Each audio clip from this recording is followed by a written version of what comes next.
നമ്മൾ അതിരുചികരമായിട്ടുള്ളൊരു ഡിഷാണ് നമ്മൾ തയ്യാറാക്കുന്നത്. പച്ചമത്തി പച്ചമാങ്ങ ഇട്ടിട്ടാണ് നമ്മളിന്ന് പീര വെക്കുന്നത്. അതിനായിട്ട് നമ്മൾ തേങ്ങ ഒരു 1.5 തേങ്ങ ചിരണ്ടി എടുത്തിട്ടുണ്ട്. അതുപോലെ നമുക്ക് ഒരു മാങ്ങ, വലിയ മാങ്ങ, പച്ചമാങ്ങ നമ്മൾ കട്ട് ചെയ്തെടുത്തിട്ടുണ്ട്. ഒരു സവാള നമ്മൾ ചെറുതായിട്ട് കട്ട് ചെയ്തെടുത്തു. ഒരു 6 പച്ചമുളക് ചെറുതായിട്ട് കട്ട് ചെയ്തെടുത്തിട്ടുണ്ട്. ഒരു 5-6 അല്ലി വെളുത്തുള്ളി, ഒരു ചെറിയ കഷ്ണം ഇഞ്ചി എന്നിവ നമ്മൾ അരിഞ്ഞെടുത്തു. അതിനുശേഷം നമുക്ക് ഈ പച്ചമത്തി ചെറിയ കഷ്ണങ്ങളായിട്ട് ഇതേപോലെ മുറിച്ചെടുക്കുകയാണ് നമുക്ക് വേണ്ടത്.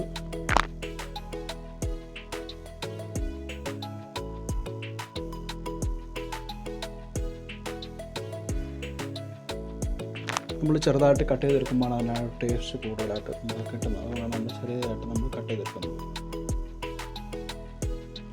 അതിനുശേഷം ഒരു 1.5 ടീസ്പൂൺ നമ്മൾ ഉപ്പ് നമ്മൾ ചേർത്ത് കൊടുക്കുന്നുണ്ട്. കാരണം ഉണക്കമത്തിയൊക്കെ വെച്ചിട്ടാണ് നമ്മൾ ചെയ്യുന്നതെങ്കിൽ നമുക്ക് ഉപ്പ് ചേർക്കേണ്ട ആവശ്യമില്ല. അതുപോലെ നമുക്ക് 1 സ്പൂൺ മഞ്ഞൾപ്പൊടി നമ്മൾ ചേർത്ത് കൊടുക്കുന്നുണ്ട്. അതുപോലെ നമ്മൾ നേരത്തെ അരിഞ്ഞു വെച്ചിരിക്കുന്ന ഇഞ്ചി, വെളുത്തുള്ളി, സവാള, പച്ചമുളക് ഇതിന് ചേർത്ത് കൊടുക്കുന്നുണ്ട്. അതോടൊപ്പം നമ്മൾ അരിഞ്ഞു വെച്ചിരിക്കുന്ന പച്ചമാങ്ങ നമ്മൾ ചേർത്ത് കൊടുക്കുന്നു. കുടംപുളിക്ക് പകരമാണ് നമ്മൾ പച്ചമാങ്ങ ഉപയോഗിക്കുന്നത്. അപ്പോൾ അതാണ് നമുക്ക് കൂടുതലായിട്ട് ആ ഒരു ടേസ്റ്റ് കിട്ടുന്നത്. അതിനുശേഷം നമ്മൾ ചിരണ്ടി വെച്ചിരിക്കുന്ന തേങ്ങയും കൂടെ നമ്മൾ ചേർത്ത് കൊടുക്കുന്നു.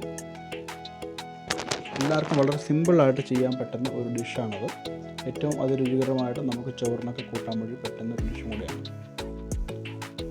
അതിനുശേഷം കുറച്ച് വെള്ളം നമ്മളൊന്ന് തളിച്ച് കൊടുക്കുകയാണ്. കാരണം ഓവറായിട്ട് നമുക്കിവിടെ ഒരു ഗ്ലാസ് കണക്കിലൊന്നും നമുക്ക് വെള്ളം ആവശ്യമില്ല.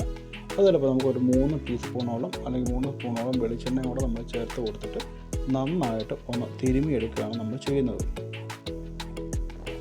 ഈ ഒരു നനവിൽ തന്നെ നന്നായിട്ട് ഇരുന്ന് വേവുകയാണ് ചെയ്യുന്നത്. നന്നായിട്ടൊന്ന് തട്ടിപ്പൊത്തി നമ്മൾ വെക്കണം. കണ്ടോ, ഈ സൈഡിൽ കാണുന്ന വെള്ളം കണ്ടോ, ഇത്രയും വെള്ളം നമുക്ക് ആവശ്യമുള്ളൂ. അതിനുശേഷം നമ്മൾ സ്റ്റവ് കത്തിച്ച് നേരെ അടുപ്പത്ത് വെക്കാൻ പോവുകയാണ്.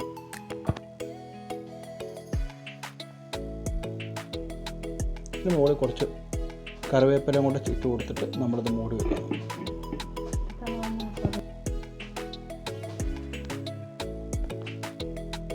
ഇടയ്ക്കാണ് നന്നായിട്ടൊന്ന് ഇളക്കി കൊടുക്കണം.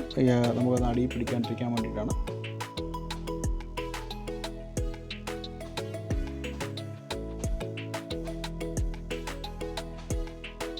അതിനുശേഷം നമ്മൾ മൂടിയൊക്കെ അത് മാറ്റിയിട്ടുണ്ട്. വീണ്ടും നമ്മൾ നന്നായിട്ടൊന്ന് ഇളക്കി ഉള്ള ആ വെള്ളം നന്നായിട്ട് നമുക്ക് വറ്റിച്ചെടുക്കുകയാണ്.